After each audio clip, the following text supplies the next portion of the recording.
What's going on, Jerome? Minnesota Vikings defense this season has been a ton of fun. They're taking the ball away. They're doing all the turnover sellies, all of these late 90s, early aughts cultural references, even though the defense, most of them are too young for.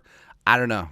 But they're hitting it right in the nostalgia. It's really fantastic. And Brian Flores, Ave Maria. I hope he gets a head coaching job, but if not, please stay. Highest paid coordinator in NFL history. We'll take that. Also, I know a lot of people have suggested, well, just give him the title of assistant head coach. Assistant head coach is the most meaningless title out there, and frankly, it's insulting if it doesn't come with a pay rise. That's what it comes down to. It's just so stupid. Just make him the assistant. Now, also, the Vikings have one. Pettin. Nah. But Brian Flores has definitely changed things for the Vikings. They're getting after people's asses. They're taking the rock away, and you absolutely do love it. And also, Diamond's Dallas Turner sneaking up with 3 sacks. Love it. Van Ginkel, 11.5. Grenard, 11. I mean, everyone is just getting after things, and it's something that you love and something that the Vikings are going to have to bring because all of the narratives, Flores, Ben Johnson, blah, blah, blah. Here's what's great.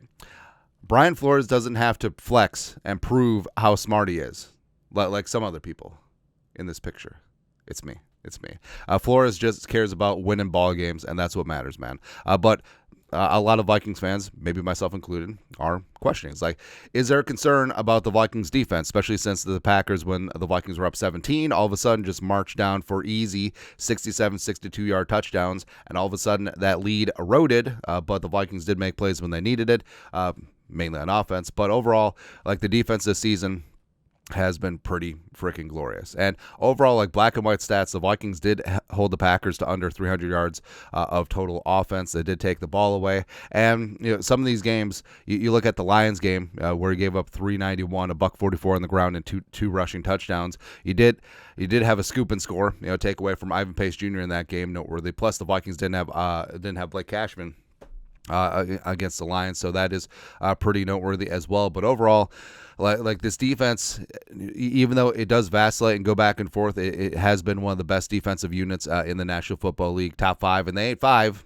Top 3, and then 3. But all this, you could look at yards allowed and blah, blah, blah, the live long day, but stats that matter, especially this time of year, because there is no such thing as a shutdown defense anymore. Like, there ain't no 85 Bears, there ain't no 2000 Ravens, there ain't no 2002 Bucks walking through that door. Just all the rules and everything slants towards the offense. But in crunch time, in games that matter, like Week 18 against the Lions, as well as into the playoffs, Vikings can take the ball away. That is a great equalizer. 31 turnovers this season, tied for first in the league. They're the only team to have a turnover in all 16 games so far. Pressures 169, damn she fine. Third in the league as well. Sacks 47, tied for third, as well as points allowed 301, which is fourth best in the National Football League. They were second, and then the Packers put up some cricket numbers. But that's all that you need. Right, because it's not a spot where it's like stupid to remember the Titans.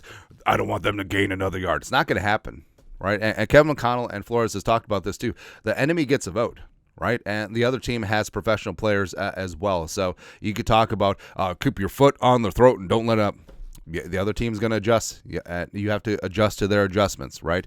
But it's the National Football League, and any given Sunday, any team can win. But the question is, how can you make a play at the end? And the Vikings have done that several times this season. So overall, like, I know that people are sort of bitter about the 2 touchdown drives against the Packers, made that game go from a blowout to a near-run thing, but that's what happens.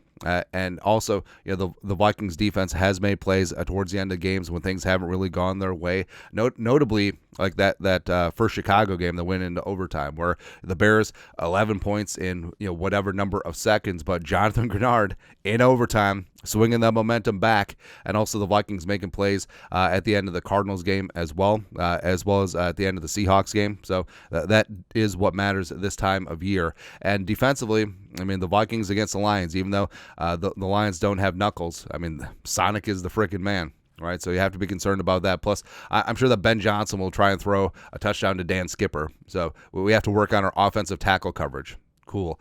The Eagles with Jalen Hurts, extremely streaky. When he gets back in, can we defend the tush push? Can we match A.J. Brown's physicality? What about Devontae Smith getting loose? Of course, frickin' Saquon. The commies, Jaden Daniels, looks like a young superstar. You love to see that. The Packers, whatever. The Rams, if Stafford can get time, and also can you match Puka's physicality? Plus, Kyron Williams ain't no slouch either. And then you got the corpse of Cooper Kupp, who can still probably do a couple things. I don't know. The Buccaneers, Mike Evans is a machine. Baker is dialed in right now. Bucky Irving, the former Gopher, is slicing and dicing. And then the Falcons ain't getting in. Well, if the Falcons get in, Penix mightier. And also, all of a sudden, Kyle Pitts doesn't look like ass. Thank you. And also, Bergeron. All right. So overall, like the Vikings defense will have to adjust. They'll have to bring it. But I do trust what is going on here. And Flores is the best defensive coordinator in the league. And this defense is a ton of fun. And even though sometimes they give up yards, yes. Sometimes they give up points, yes. But down in the red zone, they can tighten up, as well as they can take the ball away, which is a great equalizer. They can get heat on the opposing team's quarterback, either bringing him down or adjusting and altering things. And that's what you need to do this time of year. So this isn't a shutdown defense, but there's no such thing anymore. But the Vikings can certainly do what matters the most. But your thoughts are thoughts. Concerned about the defense? It'll be fine. It'll be fine. But plus, they're getting healthy at the right time. Knock on all the wood. Let us know your thoughts, our thoughts, comment section. You guys know what to do. Skull, production value.